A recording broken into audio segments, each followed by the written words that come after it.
3 months of silence, not a word. And then, on a random Tuesday at 11 p.m., your phone lights up. Hey, stranger. If you've ever dated an avoidant, you know this message. It feels random. It isn't. It's actually the most predictable part of the entire cycle. And by the end of this video, you'll be able to see every stage of it coming, including the final stage, the one where you decide what happens next. Let's start where it actually begins. Before they leave. Stage 1. The discard that doesn't look like one. When an avoidant pulls away, it rarely looks like a breakup. It looks like a fade. The texts get shorter. The plans get vaguer. The warmth is still there sometimes, which is exactly what makes it so confusing. Here's what's happening underneath. For an avoidant, closeness past a certain point stops feeling like love and starts feeling like pressure. Their nervous system learned, usually very early in life, that depending on someone is dangerous.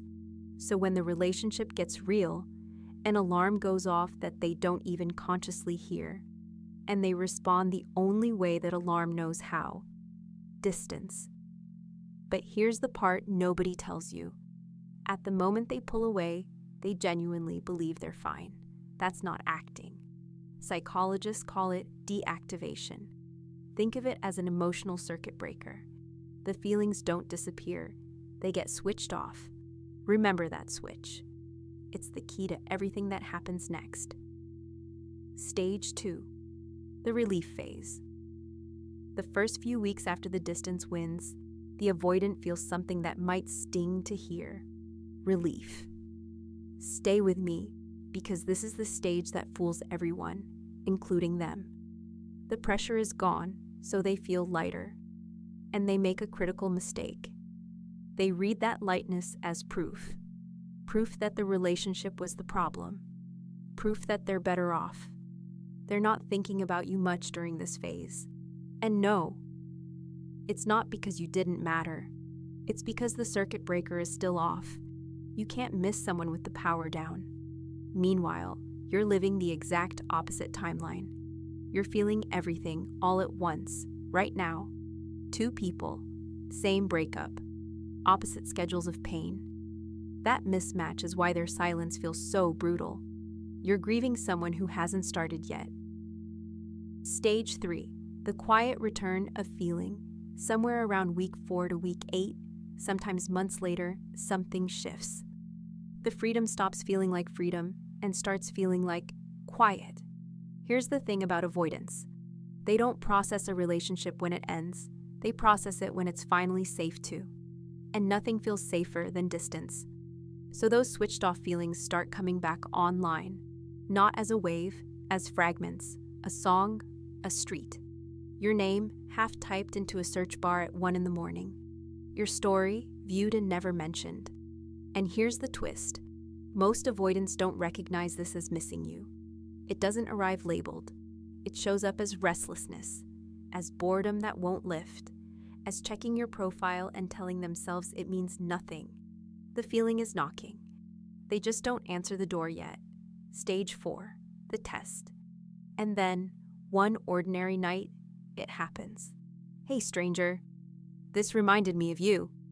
Or the quietest version, a like on a photo from 8 months ago, orbiting your life from a safe altitude.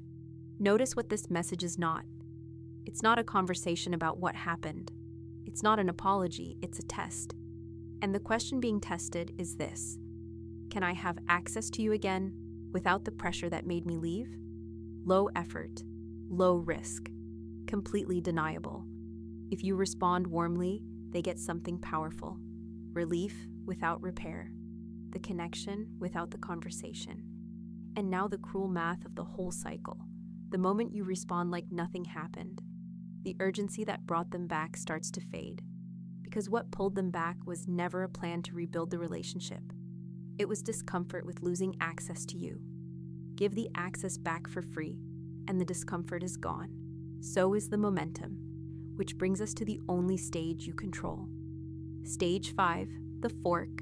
2 paths, and you're standing at the split. Path 1, the cycle. You respond, it warms up fast, and it feels like a second chance, but nothing was repaired. So the same closeness triggers the same alarm, the same fade, the same silence, and the loop restarts, except now you're a little more anxious than last round, because some part of you is waiting for it.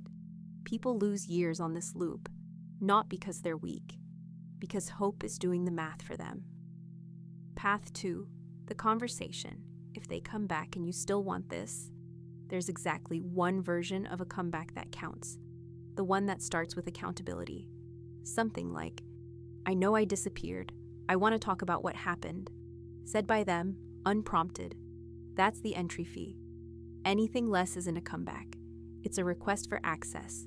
So, do avoidants always come back? Often, yes. More often than almost anyone expects. But the question that actually changes your life isn't will they come back? It's who will you be when they do? Because the comeback was never the prize. Understanding the cycle is, the moment you can see all 5 stages, their silence stops writing your story. You stop reading seen as a verdict on your worth. You start reading it as stage 2 of a pattern that was never about you. Your patterns aren't a life sentence, they're a curriculum. And this was lesson 1. If this video explains something you've been living, subscribe. The next lesson covers what no contact actually does inside an avoidance mind, stage by stage. And if you want a coach that walks every chapter of this with you, we're building exactly that. It's called Partnerly. Link below.